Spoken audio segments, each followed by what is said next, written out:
Hi there. Can't hear you. You're muted. You're on mute. Usually I use my iPad and all the controls are different. And I wanted to make sure this would work. Hey, okay. Oh, say that again. I had my speaker was way low. I was testing my setup. We just put a camera on the computer, camera and microphone last night after she. Oh, super. Well, it's working. Do you have a handout that you want to display? I have a PowerPoint to show. So you want to show it? What I can do is make you a co-host and then you can show it yourself. It's probably easier. Perfect. I better put it back at the beginning. Yeah, I hope I don't screw up. I'm not so worried. I should be able to do this. I've done I'm it, not worried about it. I'm going to make you a co-host. but I did it last night for Peter and it was sort of choppy, but I think I have it now. You know, the thing is yeah, he said he learned a lot. It's a matter of trying not to do too much and at the same time knowing that there's so much I'm not doing. You got to just remember that you know 10 times more than anybody else on the call. Yeah. And that, yeah, the danger is to try to say too much, not too little, right? Here's Suzanne. So much information and it's so fascinating. You know a lot more than anybody, so. Okay, I'm Here's good. Suzanne, she's on mute. Yeah. I may get called away because a plumber may arrive out sink stopped up last night. Ooh. I have to go out and let him in. You got a better color now. Ah, Look at that. You've got Cairo behind you. that Got kind of pyramids and reminded me. everything. I want to see, my room is a disaster because like I said, usually I use I don't know. Can I change my background now? I can't You change my can anytime. Just go on the video where the little up arrow is and okay, yeah.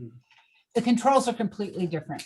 I want to see if this helps.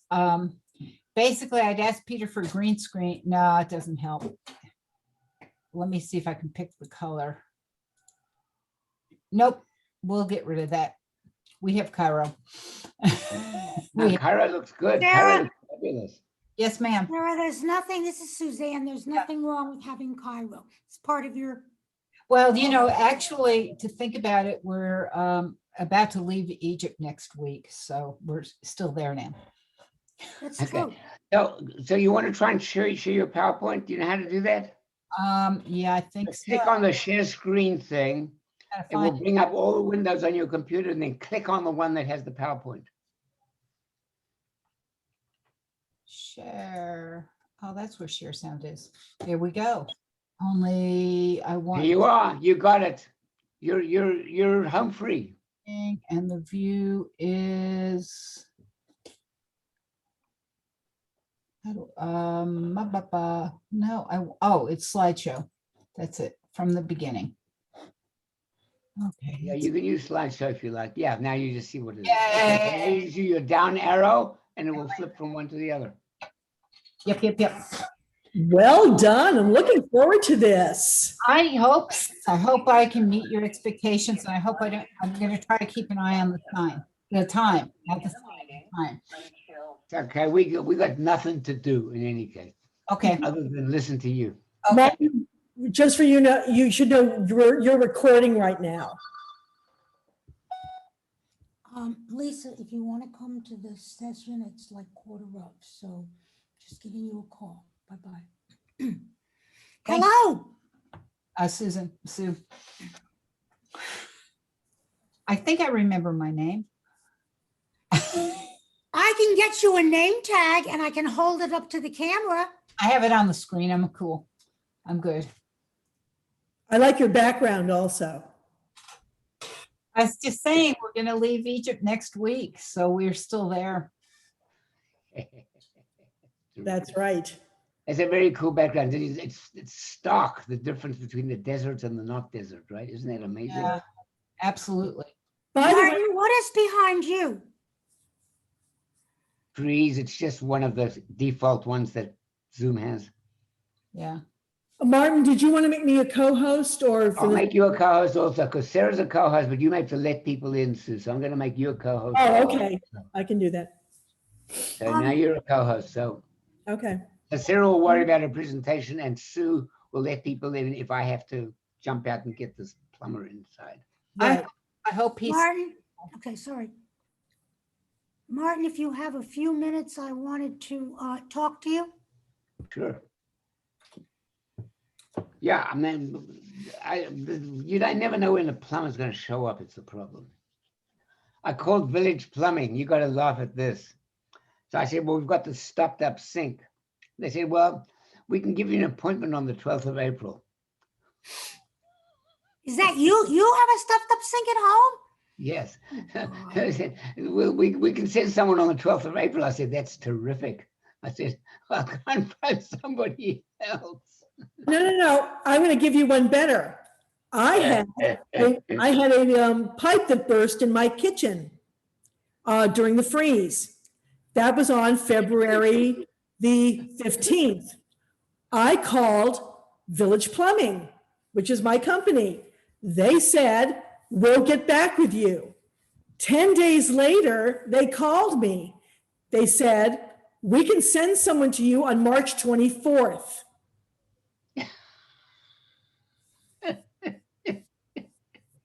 Supposedly there were all these plumbers from other places coming in to make it easier to get appointments. Obviously it didn't work. Here's what happened. First of all, you can't get plumbing equipment.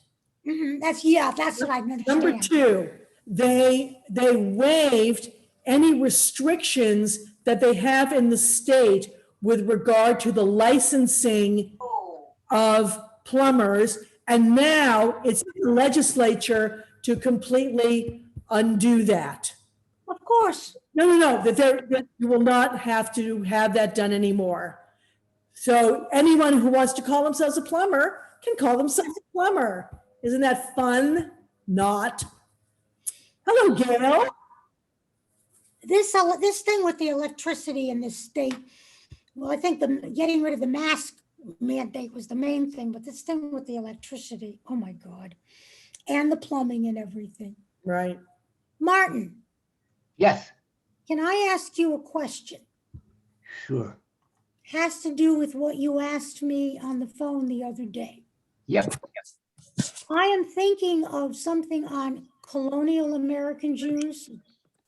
Sounds terrific. Oh, awesome. Well, Especially it if won't you be end up open. talking about Southern Jews who supported the Confederacy. Yeah, which we always denied, but it ain't. Right. That was right. it. Of course, I can't get to anything until after May. That's fine. Because We'll I'm talk about paranoid about when the bat exactly. mitzvah. I'm getting basically paranoid about the bat mitzvah. I mean, truly paranoid. Yeah, Suzanne, I did a whole thing on Jews in the Civil War. I know you did, and now I'm And I'm going a little happy to share forward. the information that I got on that.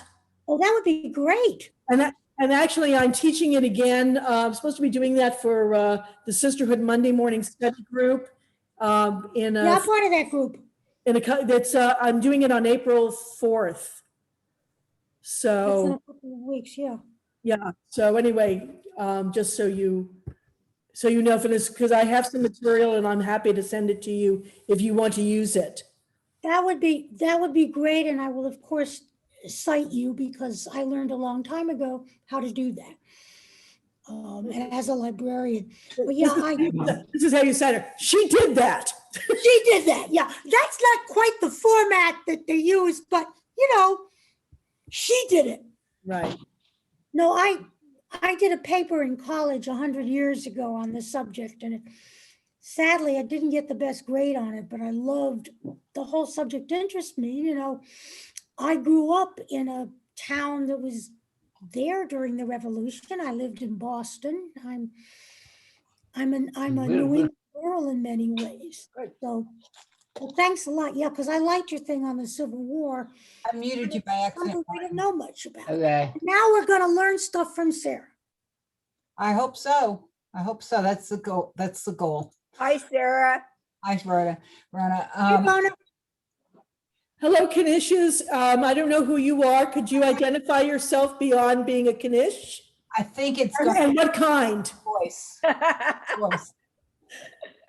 Oh, you're on mute.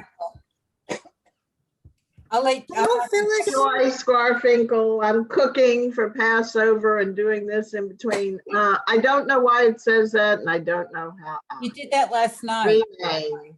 You did that. Yeah, last I know, and I don't know. Yeah, I can I don't probably even change know how I did that. it. Joyce, I'll change it, I think. Joyce, if I walked past your building, would I smell the food? You might. Well, Sarah, you got a full house I again. have to go tend to it, so What? I'll be You got a listening. full house, you got 18 already.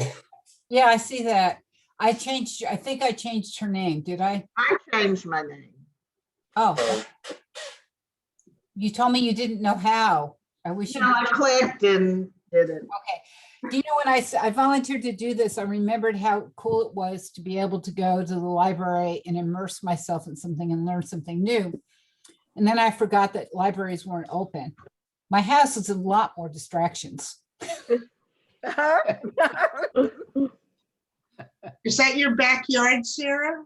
That's right. We're in Cairo. Yeah, We're in you Cairo. wish, right? Until tomorrow, next week. Rhoda, I was saying nice things about libraries, as you can imagine. I should hope so. What did you say, Peter?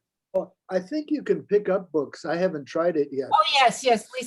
Lisa is a member of Fondren and she did get me a book. But the problem here is at Rice, you're surrounded by dust and books. You know, if you're in the library, and when you're at home, I'm surrounded by fabric and paint and cleaning that really should have been done. And, you know, things like that. Sarah, I totally agree with you. I was in a seminar with Sam Glazer not long ago about creativity from Cage, and I set a goal, but I gave myself a year of doing some kind of course on contemporary Jewish women artists. But do you think I've even sent the email to find out about copywriting and, you know, like, am I allowed to use their images or ask some of these artists if I could use their images? No. Anyway, guys, we're at 1:01. And we might, let's get started. Let's get started. So Sarah, you have the floor and you're going to try and display your stuff. Yes, indeed. I prepared. And screen share. There we go. And I thought I started. Okay, but there we go. Okay, we're going to be talking today about the Cairo Geniza. And as we know, the Geniza, as we know it now, we take anything that has the name of God in it and we store it until we give it a respectful burial instead of trashing it.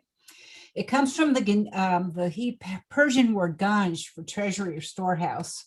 And the word is used in Queen Esther, in the book of Esther, where they talk about the king's treasury. But now it means to hide or conceal. And it's also used to store worn out ritual objects. But apparently for some reason during medieval times in Cairo, people never put anything out that had the written word on it. And it may be because things in Hebrew were saved or because many of their letters and other documents would have pieces of the Bible in it. But then I've heard lectures that said that basically that area, people tended to store anything that had writing on it. Paper was scarce, writing was precious, because other caches from other cultures have been found. And the Cairo Geniza was found here, although what was here earlier, this is a rebuilt building. It's the Ben Ezra Synagogue, which is in Fustat, and it's the site of the most well-known Geniza, of the Geniza. Fustat, it was the capital city of Egypt in the late 7th century CE, and it was a suburb of Cairo originally. But now, eventually, we became subsumed by Cairo when the government moved up to the north. And now it is a suburb of a part of a neighborhood in Cairo. And people refer to it as Old Cairo or Coptic Cairo because there are a lot of Coptic churches around. And actually, the synagogue has become an Egyptian museum. And it was the Geniza at the Ben Ezra Synagogue was brought to Western attention at the end of the 19th century. And because for some reason, they had documents there that had been there for almost 1,000 years. They had a hole in the roof that they would put things in. So what was discovered there was about 400,000 document fragments that date from 870 CE to the 9th century. Most of them are between the 10th and 13th century, when the Fatimids and Ayyubids were in power in Egypt. And life was pretty good for the Jewish community then. And they were quite prosperous. And after that, after about 1260, people started moving north toward Cairo. The documents are in many languages. They found Hebrew, Aramaic, Arabic, Judeo-Arabic, Persian, even Yiddish. And of course, then also Ladino and Ottoman Turkish. It's amazing. And it's given us some amazing insight into medieval life, Fatimid life, literature, relations, women's life, commerce, you name it. And that's because the Jews and the Muslims were in close relationship to each other back then, and documents were reused. So you might have a court document from the Muslim court and it had spaces in it. People would write something else in the middle of it, or a response written on the back of a receipt. So there's some amazing things that they found in it. Research is ongoing and it spanned way more than a century. And in the year 1000, there were 3 groups of Jews in Fustat. There were 2 groups of Rabbinites, the Palestinians, who were originally from Palestine, Syria, and they followed the Palestinian sages. And then the Babylonian people who came from Iraq, and they followed the Babylonian sages. And there were also the Karaites who believed in the Bible alone. And they did interact quite a bit. Legend has it that the Ben Ezra was a Palestinian community, and at one point they believed it was to be purchased from the Copts, but later on we've discovered that the documents say that the church that was bought in 882 was actually a Babylonian congregation, not the Ben Ezra. And they believe now that the synagogue was actually pre-Islamic. And the door that they have a door that was there that was owned by the Walters Art Museum in Baltimore and Yeshiva University. And they wood carbon dated that door to the 11th century CE. And then in 1012, Caliph al-Hakim ordered that every church and synagogue in the area be burned down. But luckily he was short-lived, and in 1025, they had permission to rebuild. And most of the documents, a big bulk of the documents, are dated between 1002 to 1266. And there were other fires, as one I mentioned. And then in 1168, the vizier, in advance of the Crusaders, said that the whole city had to be burned down. I don't know, I didn't read much about how much damage the synagogue had at the time. And then in the 1880s, the synagogue was remodeled after the roof fell in, and it was restored again to be a museum in the 1980s. And the remodel was supposed to look like the original. However, I don't think it particularly was. In 882, Greville Chester wrote that, "Permit me to draw attention to an almost incredible act of vandalism which was perpetrated last year in Egypt. Elkin Nathan Adler declared it changed out of all knowledge, and Count Riamo de Hulse bemoaned destruction of the Roman sites that accompanied the rebuilding." And originally, the first mention we have of the Geniza was by this character, Simon von Geldren. And he was very interesting. He was a German Jewish Bedouin sheikh. He was born in 1720. He was actually the great uncle of Heinrich Heine. And apparently he was an adventurer, and he had a mystical experience at Mount Moriah, as people do, I guess. And he took up with a marauding group of nomads that named him their sheikh. So he claimed that this group followed Mosaic law, so I guess they were Jewish Bedouins. And every now and then he would get back to Europe dressed in his Middle Eastern garb, and people called him the Oriental, and he was quite popular at the courts. When they got to Cairo, he visited the synagogue and he tipped his way into peeking into the Geniza, but he didn't enter because he was told a disaster would befall anyone who did. But he did speculate about the possibilities the Geniza might hold in his memoirs. And then we have Jacob Sapphir, who may have been the first European to actually enter this, or the first non-Middle Eastern or Egyptian to enter the Geniza, because he was born in Ashmani, Romania in 1822, and he moved to Palestine as a child. And he traveled the world to seeking charity for the community in Jerusalem. It was impoverished. He visited the Ben Ezra in 859 to see their Torah scroll because it had a reputation of being written by Ezra the scribe. They also claim that Moses was drawn out from their backyard, out of the Nile from their backyard. So caretakers told him that there was a Geniza, but he couldn't enter it because it was guarded by a vicious serpent. So he took them at their word and he left. But then he went back in 1864 and he returned with bakshish. And somehow the caretaker was able to handle the serpent. And they let him into the Geniza. He spent 2 days there, but he decided there wasn't anything worthy enough to sell, which was his main interest.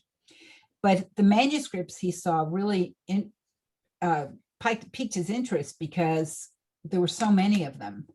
And it seemed like there were some that would probably be very good. So that's Rabbi Sapphir. Then there was this character who was quite a character apparently, and he was born in 1786 in Lutsk, and he spent most of his time in the Crimea. And he was a Karaite. And in medieval Cairo, the Karaites and the Rabbinites were interconnected and intermarried. They were all part of the Jewish people. But in Tsarist Russia, it was better not to be thought of as Jews, because as we know, the Tsars were not very friendly to Jews for the most part, and they had very restrictive laws and horrible draft. So Furkovich and his community set out to prove that the Karaites were very distant from Jews. They're not Jews. And so he set out to do that with great gusto. And they said that they think he actually fabricated data if he couldn't find it to prove his point. And so about the same time as Sapphir, he collected Karaite documents from Geniza, probably in the area, but maybe from there. And he deposited them at St. Petersburg. Some may have come from Ben Ezra, as I said, but the provenance of what he produced is not really known.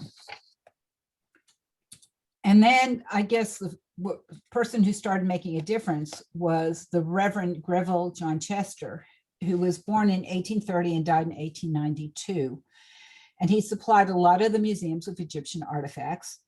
And he was a devoted alumni of Oxford and the supplier of documents. So in 1889, he was visiting the area and he saw documents laying on the floor that were still in the building because it was in the process of being torn down. The roof had caved in, and the community decided that it couldn't be restored. They just tore the whole building down. So his communication to Oxford has been maintained and preserved, and research is being done into that now. And apparently the scene in 1890 was much less chaotic, and he brought back more complete documents than what was described later by Schechter. It was less full than when Sapphir reported it, but he did write of dust and fleas, and he didn't read Arabic or Hebrew. So he was only judging things based on the materials that was written in, the calligraphy and the physical appearance. But he still sent valuable documents out. And the locals wouldn't tell him what they were going to do with the rest of the documents, but his payment may have actually prompted them to not trash it all, because apparently when they rebuilt, they just heaped stuff out on the lawn, and which probably didn't do the documents any good, but at least they were preserved because I could see they were of value. But many of them were moved or sold or destroyed rather than destroyed. And Chester would send packets. It was kind of interesting. Apparently customs was very difficult in Ottoman Egypt. And so he would send packages from many different places, and he would use different types of postal means, like, whether it be registered or he'd send something out by book rate. and from different locations, because apparently he did have some coins that the customs decided he couldn't take out of the country. And as things got tighter, he started numbering the items before he put them in the post, as opposed to writing a description of them, because he didn't want people to know what they were. And the things, first off, he did get things from the Geniza itself, but after that, he started buying more things from dealers. And he sent out a higher proportion of nearly complete folios, medieval liturgical texts, and they were in much better condition than what were collected later. He was reported in the 1891 annual report of the Bodleian curators. That's the Oxford Library. Among the rarest of items obtained from this curious source are some fragments of the Babylonian Talmud written in 1123 and thus older than any similar manuscripts yet known. An almost complete prayer book, according to the Egyptian rite, of which no other copy is known, many other liturgical fragments, among them some by the celebrated Sajid Gaon, and fragments of unknown Arabic translations and commentaries, including one on Esther by Sajid Gaon. The cost of the manuscripts obtained from this quarter were 19 pounds, 1 shilling and 6 pence. So I thought that was pretty interesting. But so he was the beginning of this rush to acquire, but it still didn't take off. And then we have these two guys, Archibald Sayce and Count Riamo de Hulse. Could I ask you, Sarah, were people collecting them just because they wanted to have them or profit from them, sell them? Yes. Was there any? No, okay, there were people like Wertheimer, who we'll get to, and Sapphir, who were trying to make money. Sapphir was a rabbi, Wertheimer was a rabbi, and they were also possibly interested in the documents. But then there were European, it was really crazy there in Egypt at the time, because people got really interested in Egypt and there were collectors out. Okay. So Count de Hulse was a relatively unknown explorer, and we don't know a whole lot about him. As you can see, there's a question mark there. He died with very little credit for the work on the Geniza.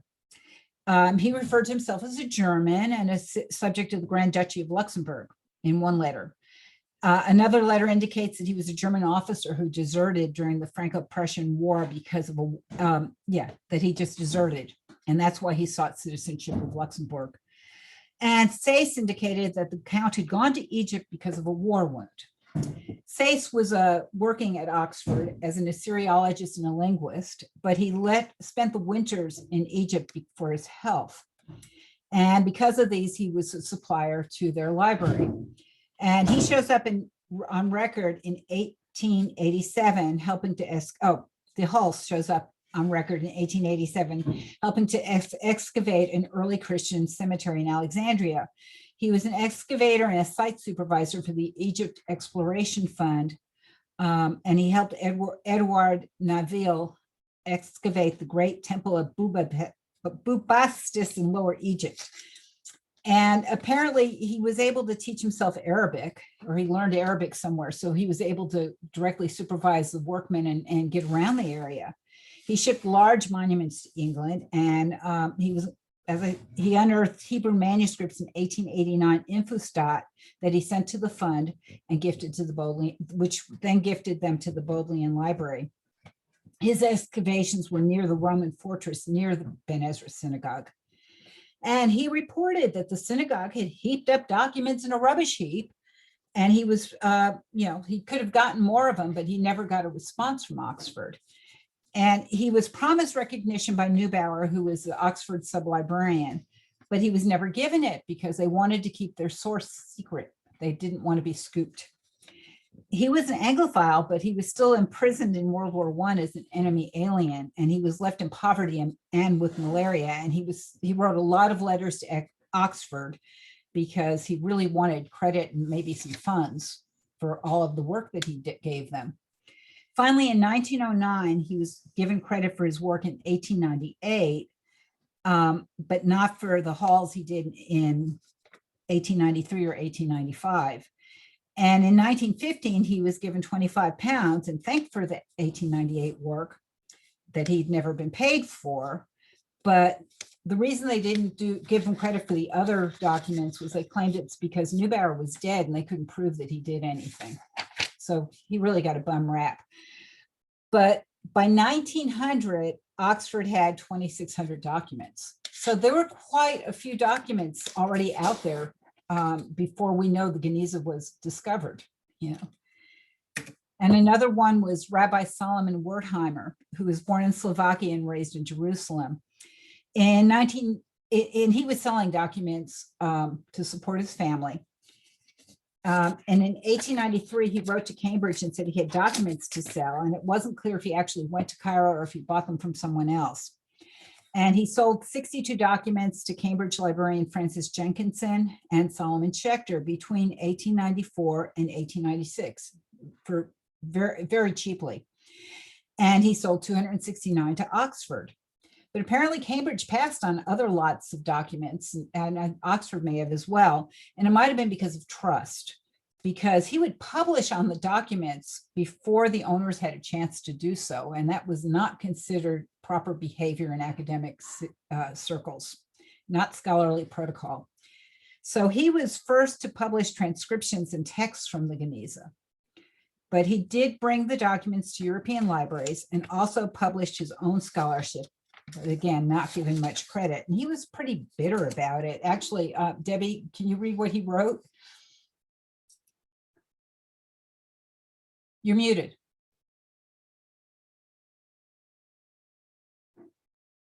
Okay, I was the first to discover the dark, hidden, recessed treasures of ancient manuscripts in the confines of the old Geniza in Egypt. And I was the first who published the revelations of those manuscripts from the midrashim of our rabbis of blessed memory and the responsa of the early Gaonim, their poetry, etc. And it was me who published them throughout the world so that the quality of that Geniza became evident. Then came different scholars who rescued the manuscripts of the Geniza from Egypt and brought their word to light, and thus established permanent reputations for themselves, but nobody remembers the poor man who saved the city. I just thought that was a very eloquent way of telling people just how put upon he was, and how neglected, you know, basically dying in poverty, but he actually did produce scholarship on these documents. And then we have Elkin Nathan Adler, who was a very important Jewish citizen of the British Empire, and he was a lawyer and collector of Hebrew manuscripts. He was born in London in 1861, and he was son of the chief rabbi Nathan Adler. His early training, the chief rabbi of England, his early training was obtained successfully in the City of London School and in the University College London, and he spent many years traveling throughout the East. And he visited all the countries he could find that contained small Jewish colonies. For instance, in 1888 to 1898, he went from Spain to Morocco. The later part of 1894 and the beginning of 1895, he visited Algiers and Tunis. And he removed documents from the Geniza in 1896. And during the journeys, he always made it a practice to seek Hebrew manuscripts. And this way, he accumulated one of the largest private collections in the world. At his second trip to Fustat, Adler was able to visit the Geniza and take home a sack of documents.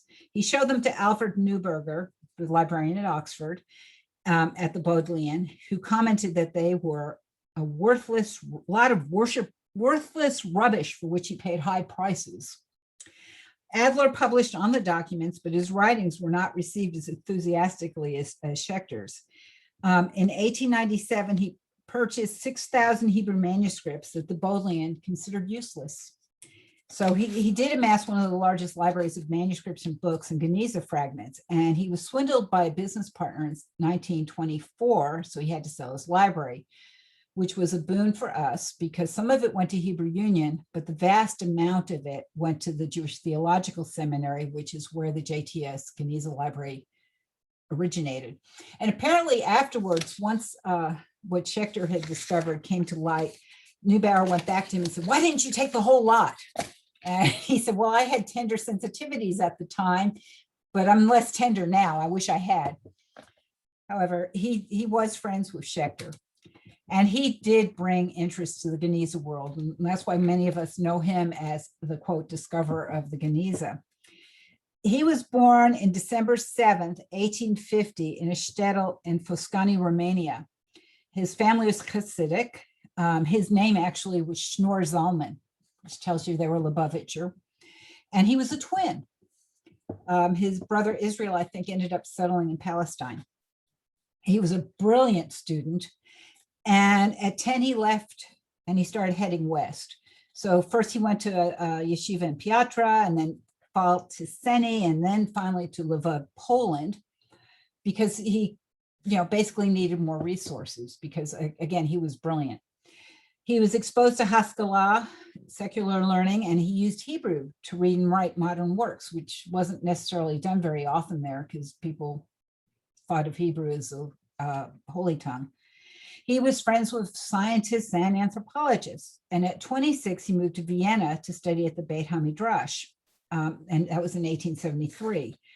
And he used modern scholarship to study the text he had studied when he was younger, but with a more historical and critical perspective.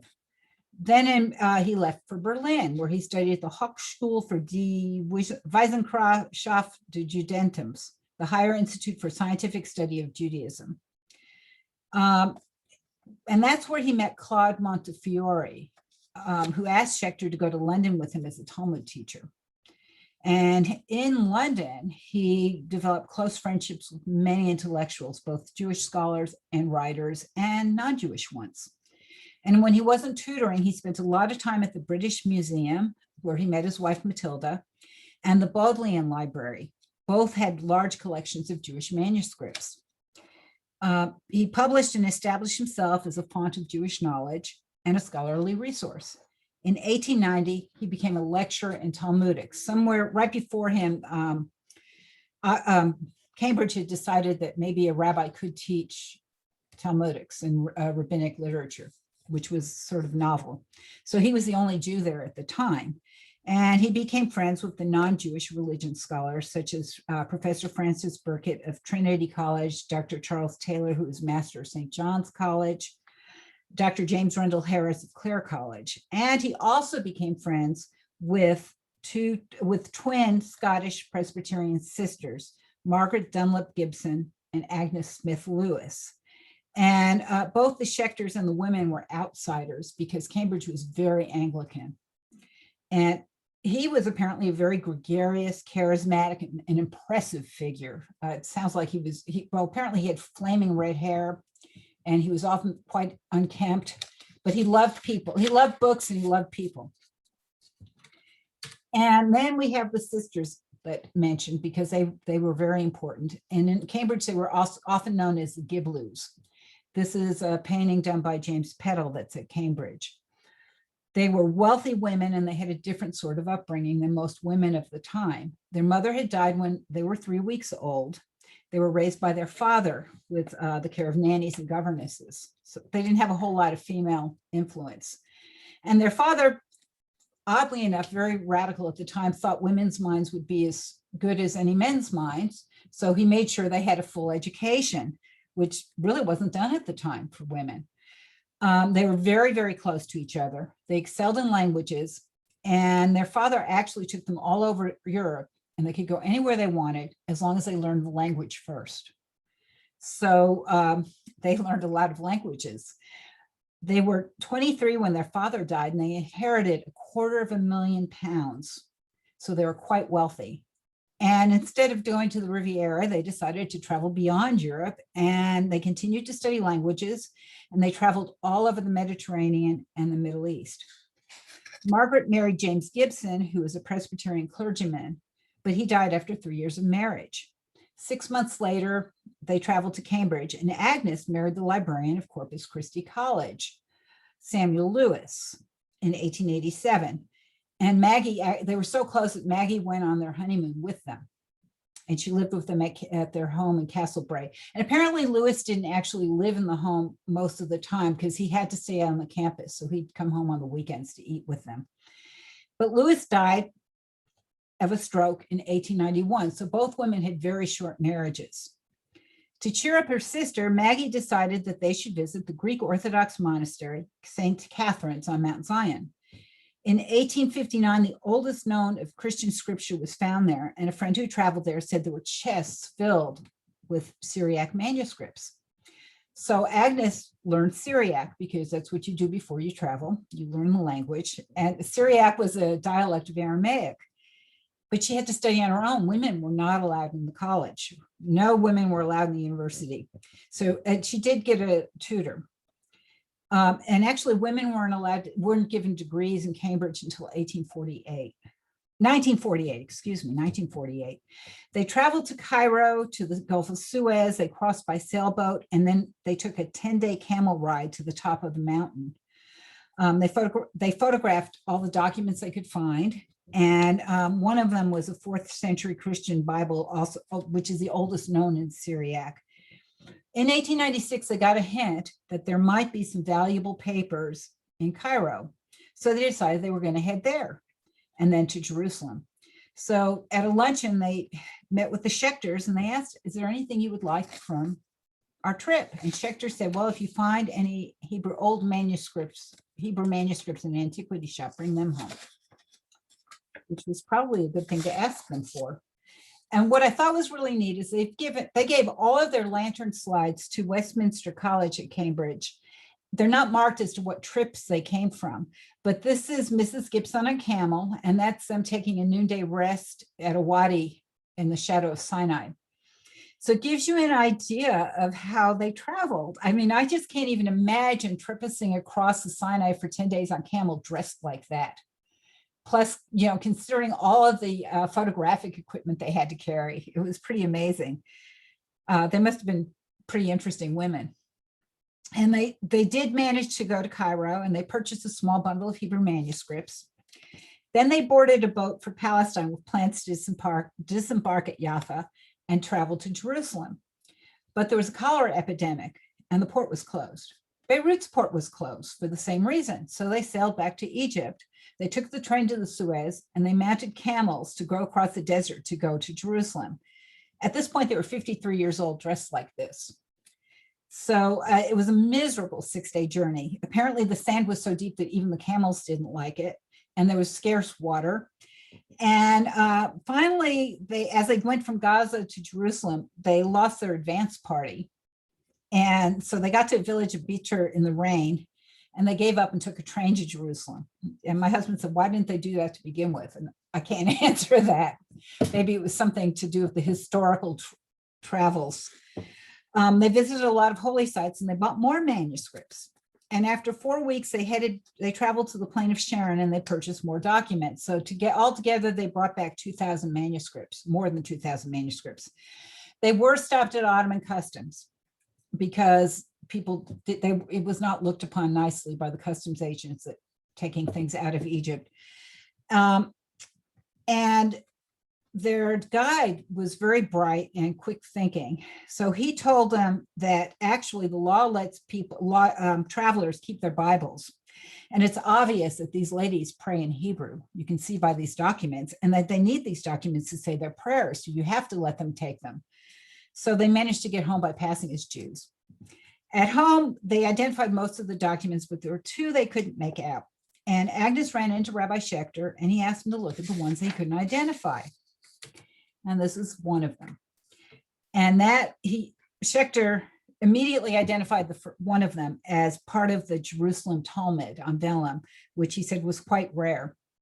But the other one, he had a suspicion of what he thought it might be. And he asked if he could take it and investigate. And he was so excited when he found out this was actually the works of Ben Sira written in Hebrew.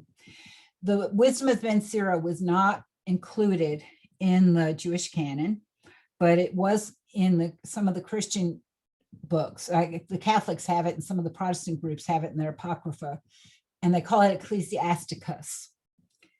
And there was mention of a Hebrew version of it by St. Jerome in 500 CE, and then again by Rabbi Saadia Gaon, who died in 942 CE. But Schechter had been in a big dispute with an Oxford professor of Arabic, David Samuel Margoliouth, who claimed that the authoritative versions of Ben Sira were written in Syriac and Greek, and that the Talmud was quoting a Hebrew translation. Margolief's father had converted from Judaism, as did his uncle, and they were both all active in proselytizing Jews. Schechter and Neubauer both published works disputing the claim that the Hebrew Ben Sira was a translation. And this is a painting of Margolief. In his inaugural lecture as Oxford Palladian professor for the chair of Arabic, he spoke of the Ben Sira in 1889 as obviously written originally in Greek and Syriac, and that it showed the grave of Old Hebrew and Old Israel. Schechter had published articles saying that the Greek and Syriac versions were just defaced caricatures of the real work of Sirach, but no Hebrew versions seem to have survived.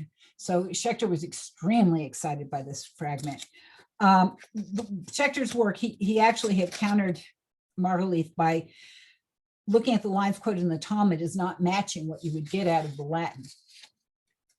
So this is a letter that Schechter sent to the twins, which I doubt that anybody can read without a lot of study. But what it says is, I think we have reason to congratulate ourselves. The fragment I took with me represents a piece of the original and underscored Hebrew of the Ecclesiasticus. It is the first time such a thing was discovered. Please do not speak about it until the matter till tomorrow. I will come to you tomorrow about 11 p.m., but he actually meant a.m. He was very excited, and talk over the matter with you on how to make the matter known. In haste and great excitement, yours sincerely, as Schechter. And actually, he also sent them a telegram. He was extremely excited. But he did tell the first people he met in the library about it, and he did apparently tell Neubauer about it at Oxford. But he asked the twins to publish the size and dimensions of the document and the number of lines to prove their claim to custody of it. And he published the fragment in the July edition of the Expositor. But on June 27th, a few days before, 5 weeks after the Giblou's publication, Neubauer and Crowley, the Oxford librarians, published 9 leaves of the same document that they happened to have found at the Bodleian Library. And then in January, they published all 10 pages, their 9 and the one that Schechter had. So that was sort of interesting. It was sort of suspected that perhaps the brilliant discovery may have been because they were prompted by the Gibson and Lewis. So Agnes writes, another aspect of the matter affords us intense amusement and gratification. Sirach, the author of Ecclesiasticus, was a woman hater. The names of Deborah, Ruth, and Judith do not occur in his list of national heroes.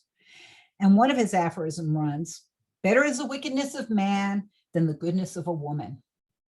So it seems, therefore, a just judgment upon him that the Hebrew text of his book, the text which he actually wrote, should have practically disappeared for 15 centuries and should have been brought under the eyes of a European scholar, I may say a scholar of his own nation, by 2 women. So fine. So at this point, there's a big race between Neubauer and Schechter, Oxford and Cambridge, as to who can get their hands on more of Ben Sira the fastest.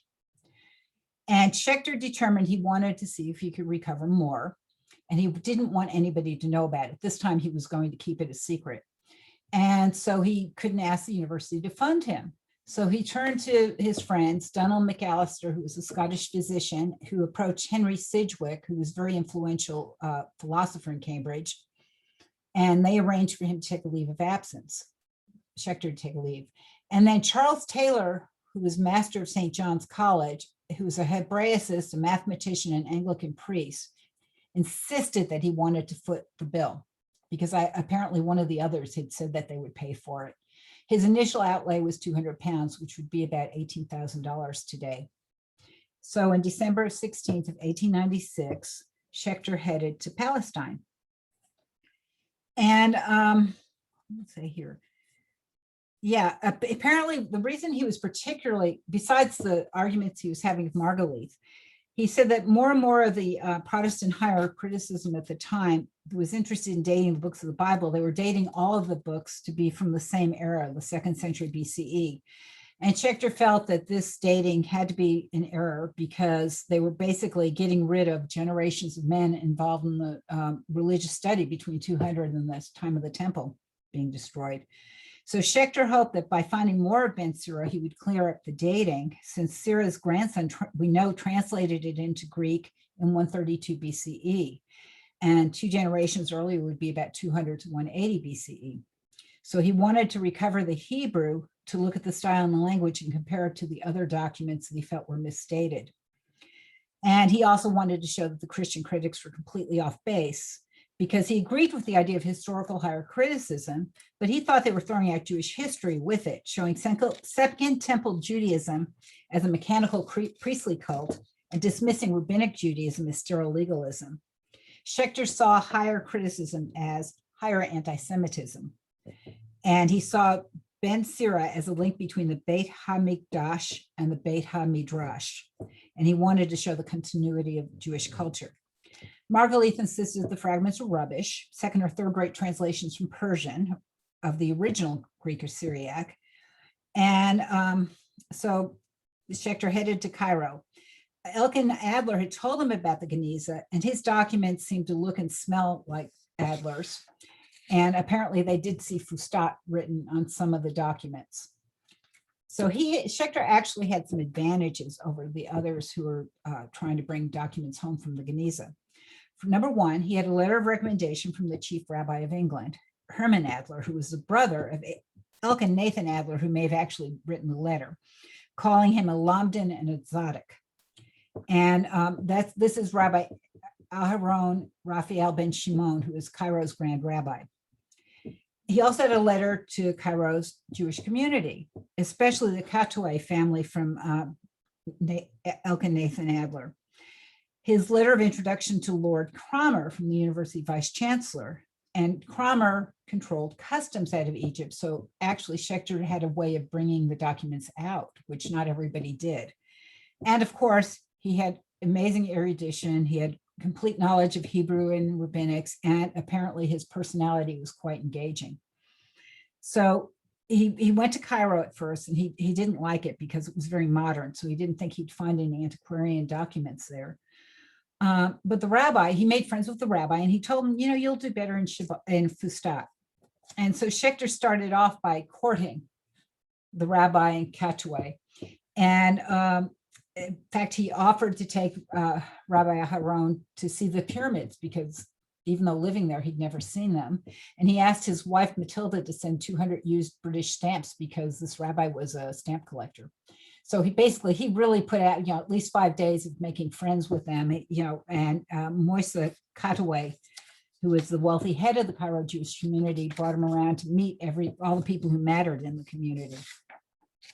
So when Schechter finally was able to get into the Geniza, he was authorized to take whatever he liked. And he later wrote, as a matter of fact, I liked it all. And I don't know, Martin, if you're going to be here, want to start reading this? He liked it all, but discretion was necessary. Go ahead. This is his description in the Hoard of Hebrew manuscripts.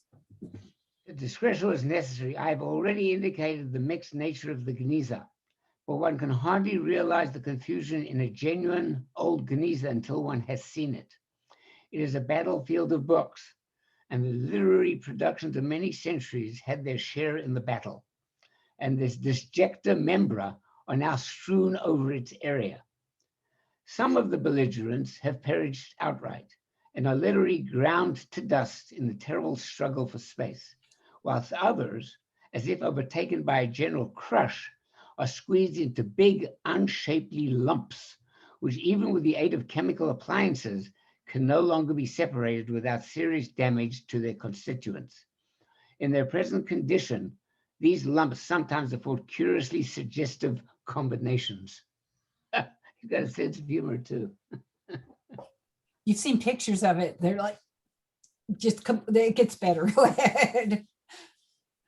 I guess, Rhoda, finish reading this description, if you wouldn't mind. But you have to unmute. Excuse me.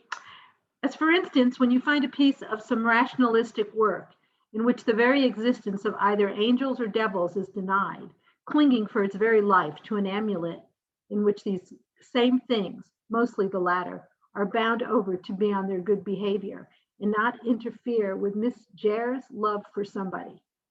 The development of the romance is obscured by the fact that the last lines of the amulet are mounted on some IOU or lease, and this in turn is squeezed between the sheets of an old moralist who treats all attention to money affairs with scorn and indignation. Again, all these contradictory matters cleave tightly to some sheets from a very old Bible. This indeed ought to be the last umpire between them, but it is hardly legible without peeling off from its surface the fragments of some printed work, which clings to old nobility with all the obstinacy and obtrusiveness of the parvenu. So you can see he did have a way with words. This is a model of how people would place documents in the Geniza. This was actually the access in after the rebuild in the 19th century. There was a opening above the head, above heads in the women's gallery. So you'd have to climb into a ladder and descend. In fact, I heard somebody say they doubted that Schechter himself actually went in there because it would be hard to know how he would have fit. Schechter worked in the Geniza for 4 weeks, as long as he possibly could, and it was filthy work. And he wrote to his wife, "Dear Matilda, I've just come back from the Geniza, where I've been working since early morning and I'm half dead. I brought home 2 large sacks of manuscript fragments, among which is much valuable material. I need another week at least for this Geniza, since the work proceeds very slowly. I must bathe continuously. You have no idea of the Geniza schmutz," which was his way of describing the dirt of the Geniza. Apparently it was incredibly dusty. And he basically ruined his health with his work on the Geniza. The sisters came up to help him, and they would try to take the documents back to their rooms to see if they could separate them and clean them because they were so dirty. And probably the way they handled it wouldn't have been looked upon well today.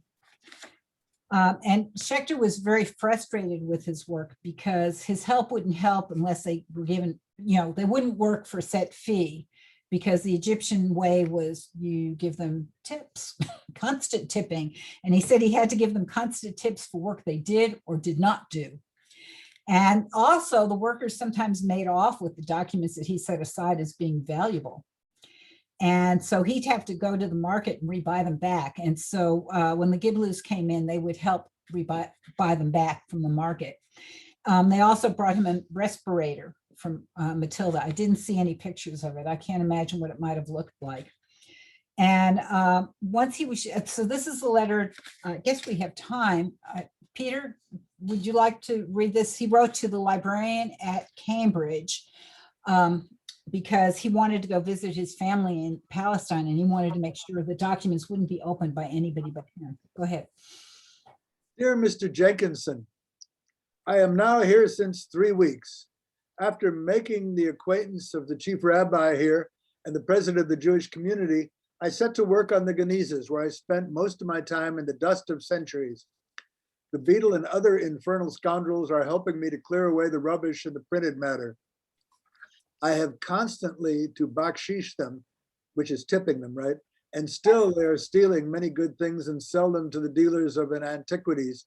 I cannot possibly prevent it, but I found that said dealers and bought them from them the fragments which have interest for me in the Geniza itself, which is dark, dusty, and full of all possible insects. There is no opportunity of examining the contents of MSS. Manuscripts. Oh, thank you. My policy is to take as much as I can, for which I have the full permission of the authorities. I have till now 13 large sacks of fragments, of which, though not examined, I am sure contain many most important things. Now I have a great request on you. I do not consider it desirable to have the manuscripts here, and am anxious to send the first lot home to England. Will you receive them, give them a place in the university library till I return? The manuscripts will probably belong to your library. I want only to hear first whether you and the Syndrics will agree to certain conditions which I have to make. Money plays no important part in these conditions, and I'm sure you will find them very fair and just. But till then, I want the manuscripts to be considered as my private property so that the boxes must not be opened before I have returned, for I'm very anxious to be the first to examine them properly. If you cannot agree to these conditions, will you do me the favor to send at once when the boxes to arrive for Mrs. Schechter, 2 Rock Road, and hand her over the boxes, who will bring them into some place of safety till I return. PG is I- please God. Go ahead. No, PG is please God. Oh, okay, thanks. I repeat again that I do not mean to make a bargain with the university. I have not the least doubt that you will find the terms just and fair. What I am chiefly anxious is that nobody should see the manuscripts before I've examined them. Therefore, I want you to consider them as my private property till then. I feel fairly well and I'm rather thankful that it's cold. Otherwise, it would be unbearable to live in this dust and underground. How are you, praise God? I intend to stay here for another 3 weeks, as the Jews here have so many feasts and fasts which I cannot work. With best regards, yours very truly, Solomon Schechter. So you can see that he was quite frustrated with the progress of the work there and the community, but also very dedicated and very possessive of these documents. This is an iconic picture that was most likely staged. It shows up everywhere. Any readings of about the Geniza, and that's Schechter at the Cambridge Library. And the reason why we're sure that it was staged is that he worked in a windowless room and he had some sort of nose and mouth protector. So they called it a nose bag. He worked incessantly. They said when people came in, they could only spend about 15 minutes in there because the documents smelled so bad. He ruined his health with his studies and he was ordered to travel south for a rest cure. One of his friends offered to pay for it, but he chose to stay in Cambridge. And I think he actually somehow managed to have some documents around while he was away from the library. And he gradually recovered, but not to his original robust health. But he was well enough to start wading through the documents in late spring. And the gift to Cambridge took a year to negotiate. It created the Taylor Schechter collection at Cambridge Library, and Schechter could borrow whatever he wanted from the library. And the university would make arrangements for sorting, mounting, and making a catalog. And they thought that would take 10 years. It actually took them 75 years. And Schechter apparently was very combustible and very protective, as I said. And so there was quite a bit of tension among the people around him. And he also had very eccentric work habits. I mean, just constantly working at it. So they gave him his own room to sort it in, sort the fragments. And it also may have been because of the foul smell. So again, he wore a big nose and mouth protector, and he worked several hours at a time, sorting the fragments into boxes. And he had lots of visitors and partners, and he worked obsessively. So in the lack of light in the winter, his eyes ended up aching and they needed treatment. And for instance, Charles Taylor, who had funded it, was given the post-biblical Hebrew text to study. The Giblus were given the Syriac text to study, Francis Burkitt, the Greek, and they likewise had scholars for Arabic and Judeo-Arabic. But after 5 years, he had to give up this life because he headed to New York City and JTS. They believe that probably it's because he had very limited advancement in England at the university because he was not an Anglican. And he also that he wanted to live and raise his family among Jews. He did borrow 251 documents, and he did keep in touch with his colleagues at Cambridge, but obviously he couldn't work quite as obsessively on just the Geniza.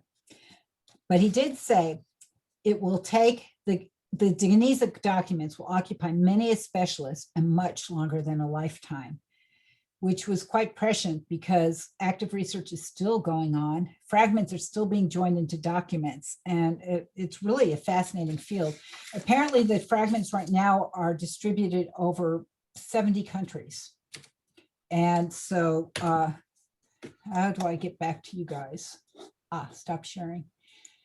So I can see everybody. Well, not quite, but anyhow, so they're distributed over 70 countries. So scholars working on it have had to do lots of things to make it tenable to actually study the documents and link the fragments together. And hopefully we'll have time to cover that in a later session. Any questions? Phyllis? No? Feel free to unmute and ask a question. Sue's got a question. Just as a comment from this, first of all, thank you, Sarah. This was fantastic. Awesome, awesome.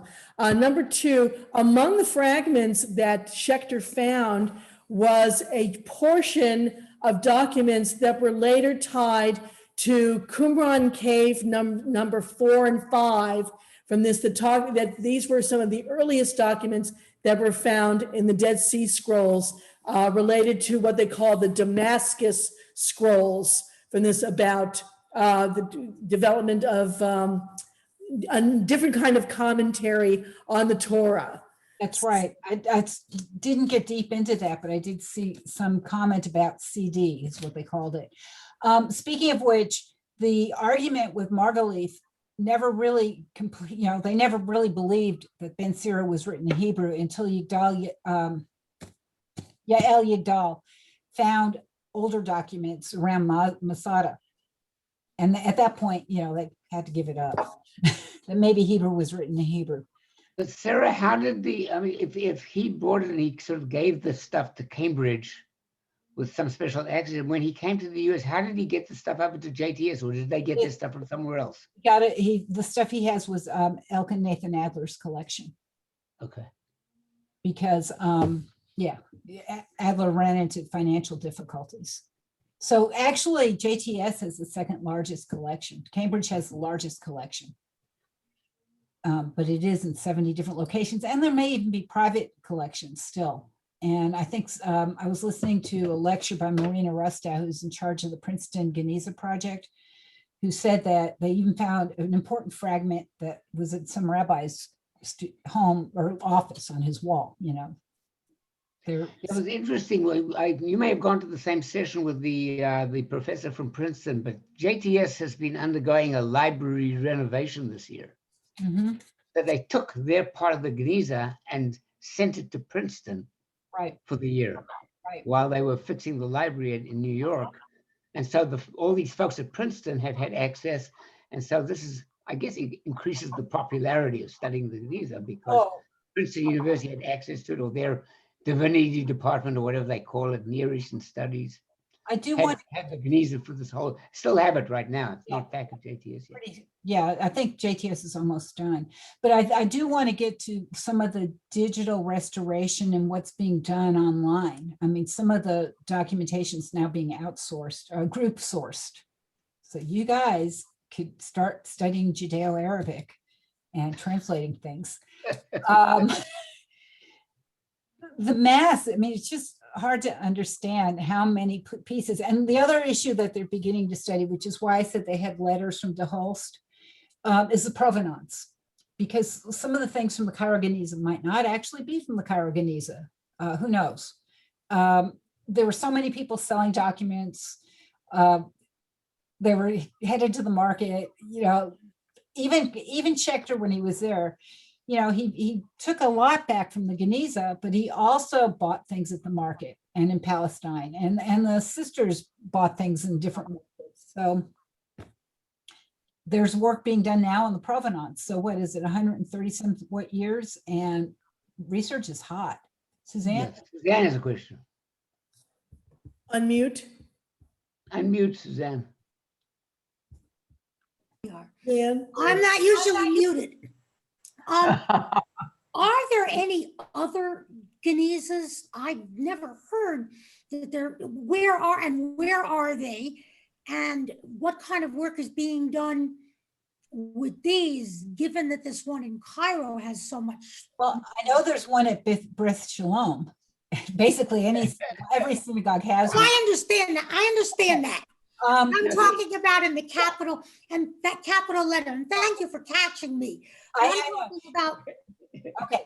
The thing is that I don't know how many there are, and definitely old caches of documents are being studied from everywhere. And as we said at the Dead Sea Scrolls, people have got, that may have been a Geniza, who knows? It could have been a library, it could have been a Geniza. There are documents being unearthed all over Israel. Usually what happens to stuff that's in the Geniza is it gets buried. Right. In a cemetery. I mean, like they give it a burial. The other thing that's, Sometimes you would take documents from a Geniza and bury it with an esteemed member of the community. So you bury a person alongside a bunch of holy books. We've seen that happen at Bris Shalom.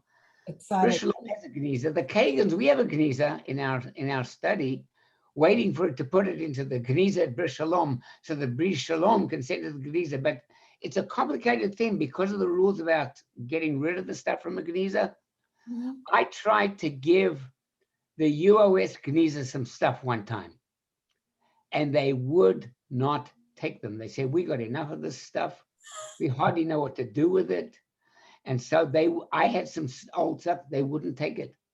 Well, can I add to that? Actually, this particular Geniza may have been in better condition. For one thing, the community in Fustat was quite stable, especially during 1000 to 1266. The fact that it's not buried. Well, yeah, but it was a very stable community. So that meant that they weren't moving. Whereas like our ancestors were leaving countries every 100 years. Oh, that's a dry climate, right? And they have a dry climate, but there are other places where they have dry climates where they weren't found, but the dry climate definitely helped. They also didn't bury that many of the documents, although some things were found at the cemetery. And part of it might have been that the cemetery was 2 miles away from the synagogue. And 2 miles could have been treacherous in those times. So, you know, that was also part of it. And also some of the dust that made Schechter so sick may have been dust of the documents, but also dust from limestone, and that had a protective effect on the documents themselves. It's really interesting. But what I did hear, because I've been listening to lectures on YouTube as well, Marina Rostow said that there are different cultures in that area that not necessarily Jewish, who also store documents, and people have found caches of documents there. And people who are studying the Arab culture, medieval Arab culture, are also finding information on this Geniza. It's amazing all the different types of areas of study. It's a fairly complicated question getting rid of the stuff, because especially nowadays where we produce wads and wads, I mean, we produce a lot of books. It's not like they're just manuscripts that were hand, inked. We print them in vast sums, and so there was even a tshuva in Israel, a discussion back and forth about whether photocopies could simply be disposed of because they aren't original documents. But then, you know, what's the difference between a photocopy and printing on a laser printer? Right. Not really any different. So it's a complicated question getting rid of, because we're producing a lot of documents these days that need to be properly buried. Yeah. Which raises the question of when they tore down UOS, what happened to the documents and the I don't Geniza? know. But they were pretty ornery about not taking anybody else's. I think that they took them, you know, the ones that weren't flooded, you know, to a couple of other synagogues around the area, kept them. Beth Yeshurun, of course, has a huge Geniza for, you know, documents and stuff. And so, you know, they just try to share what they can. Funny, I found some books written from Vilna. Somehow Peter had it in his stash that he bought to do mixed media art with. And I said, oh, no, you can't do that. These are sacred books. And your son-in-law showed it to me, Martin. And, you know, he said, no, they're not important now because these exist. But I'm looking at it, there's no way you can just throw that out. It's just ingrained. Sarah or Martin, where is the Bris Shalom Geniza located? In the photocopy room. It's a box next to the photocopy room. It's next to it's in the photocopy, opposite the Xerox machine, opposite the photocopier.